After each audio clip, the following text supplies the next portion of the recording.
Juan Mendez Scott's Pool Party. Chapter 8. Something had to give. The night continued to be in full swing, the humid air clinging to us like a second skin.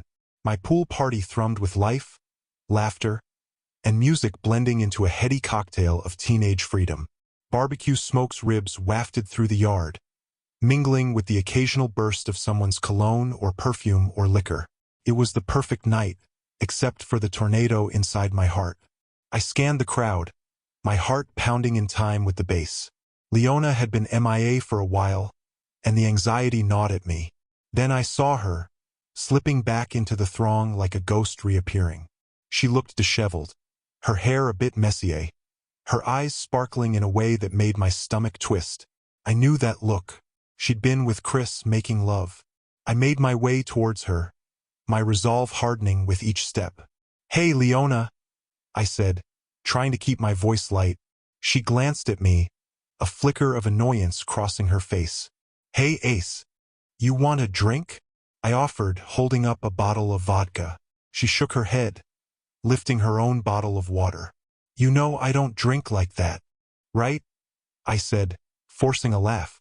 "I forgot." Her eyes were a little glazed, but not from alcohol. It was that post-sex glow, and damn if it didn't make her look even sexier. My mind raced, a mix of desire and jealousy tangling together. But I kept those thoughts to myself.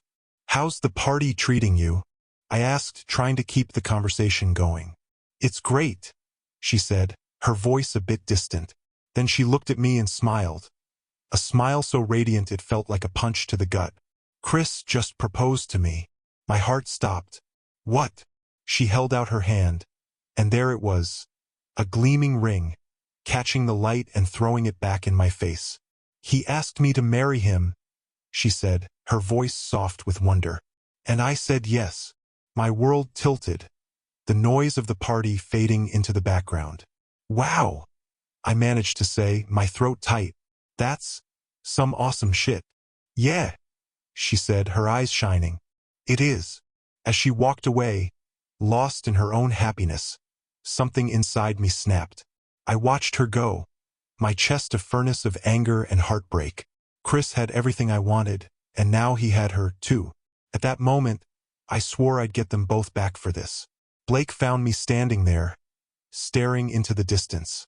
"Ace, you good?" "No," I said, my voice flat.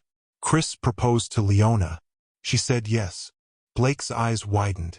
"Damn, that's fucked up, man. So what are you gonna do?" "I don't know," I admitted, my mind racing. "I need a plan. Throw a little wrench in their wedding plans." "Maybe you should talk to her," Blake suggested. "Tell her how you feel. Tell her they should finish college first. Give you some time." "Yeah, right," I said bitterly.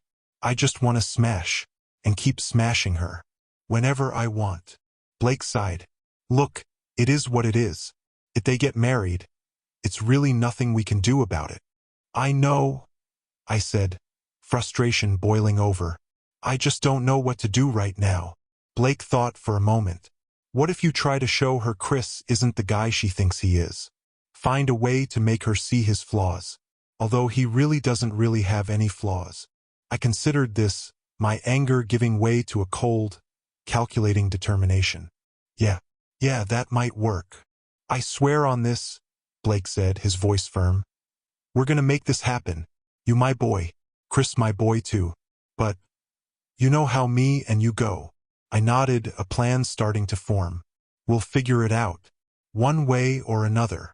The argument conversation that followed was intense, our voices low but heated. Blake wanted to play it cool, find subtle ways to undermine Chris. I wanted something more direct, something that would hit hard and fast.